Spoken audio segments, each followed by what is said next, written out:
Okay, so let me finish because I'm probably not an Instagram pro, so I don't know how to record something more than a minute on Instagram, which I didn't realize that until now. So it cut my story off. But what I wanted to share was this beautiful moment where there was a worship team, a church that actually came from Groverton, Georgia, that I had met when I had done a women's conference um, with a mentor of mine, and they came. They were like 37, 38 deep. Like they all came, and they brought their worship pastor, and I mean, he just shifted the atmosphere and gave his all. People prayed and gave declarations to the Lord, and there was just a moment there where there were angelic hosts.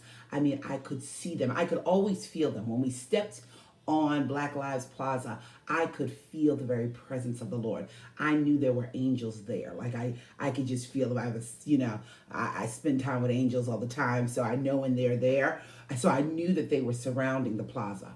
But when we started to praise and worship in this one accord, and these prayers were going forth and things were happening. I mean, I could visually see like this host just surrounding the area we were in. And I was sharing with them that at first they had their hands on their swords, like, just like kind of like this on guard feel.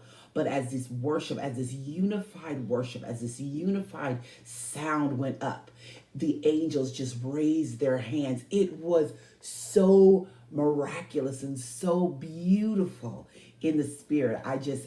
It gave you that holy. I mean, I looked around and people were on their knees and crying out to the Lord. I was like, this is when they say it's better to have one day in your courts than 1,000 elsewhere.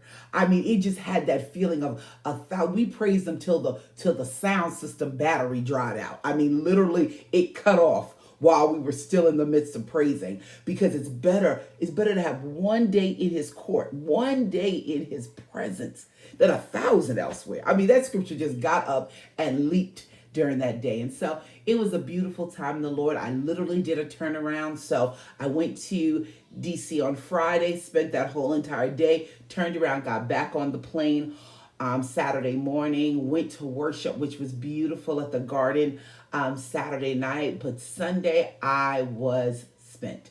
Sunday, I literally was tired, and I was mentally tired, but I was physically tired. I could feel, because all of that time, I really didn't get a chance to hydrate the way that I need to. Remember, I'm fasting, so I didn't get a chance to drink as much water, hydrate. I kind of had a tea, I had a chai tea, both days, but not a lot of water because I didn't want to have to use the restroom because we were outside. So I didn't drink a lot of water. It was just, so my body by Sunday, I was just like, I could not move. And a friend of mine, Kim, sent me a word and said, your new assignments will be ministered through your divine assignments will be ministered through your divine rest. And then she sent me the scripture that says, on the seventh day, God rested from all his works. And I was like, oh, okay, that's the word of the Lord. So I literally just vegged out, rested, laid down, got up, took naps. It was just a time of just rejuvenation.